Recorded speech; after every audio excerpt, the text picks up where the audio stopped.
really the end of the line of Sarasota County, which Northport is. Christine Chubbuck was the first and only news anchor to commit suicide on television. In 1974, 8 minutes after the start of the TV show, the presenter became depressed.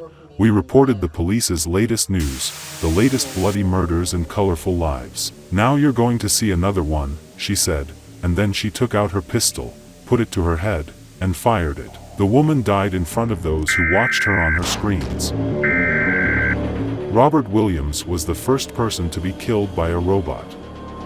In 1979, Williams died in a Ford Motor storeroom when he was climbing up the layers of material, suddenly hitting himself in the head with a robot working.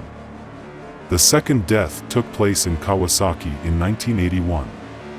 Kenji Urata was a 37-year-old engineer. The arm of the robot that was broken while running suddenly spun into Urata, causing death.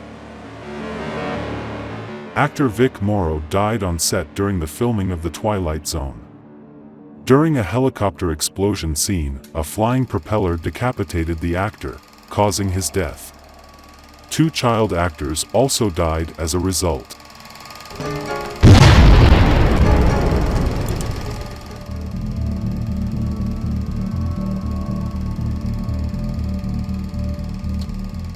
After these events, the safety conditions and laws on movie sets in the U.S. were renewed with very severe conditions.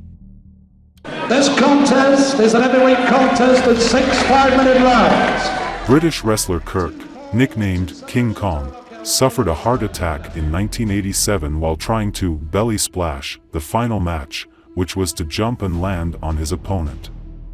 Before the match, Kirk told his friend that he was going to die one day and that he hoped that death would be in the ring. In 1991, a 57-year-old Thai woman, Yukit Payne, stepped on cow droppings and fell while walking on her farm. As she fell, she tried to hold on to the wires, but she died as a result of electric shock. Soon after, her brother, 52-year-old Yukit Pan, went to the same place to show his name. But unfortunately, he also stepped on cow dung in the same place and died as a result of electrocution in the same way. In 2006, Australian wildlife expert and TV programmer Steve, crocodile hunter, Irwin died as a result of a stingray fish sting lodged in his heart. Steve was literally making fun of alligators. In 1983, a woman in San Diego was caught by the police while shoplifting at a shopping mall. The woman, who told the police that if they did not let her go, she would hold her breath and kill herself, lost her life by holding her breath until she died.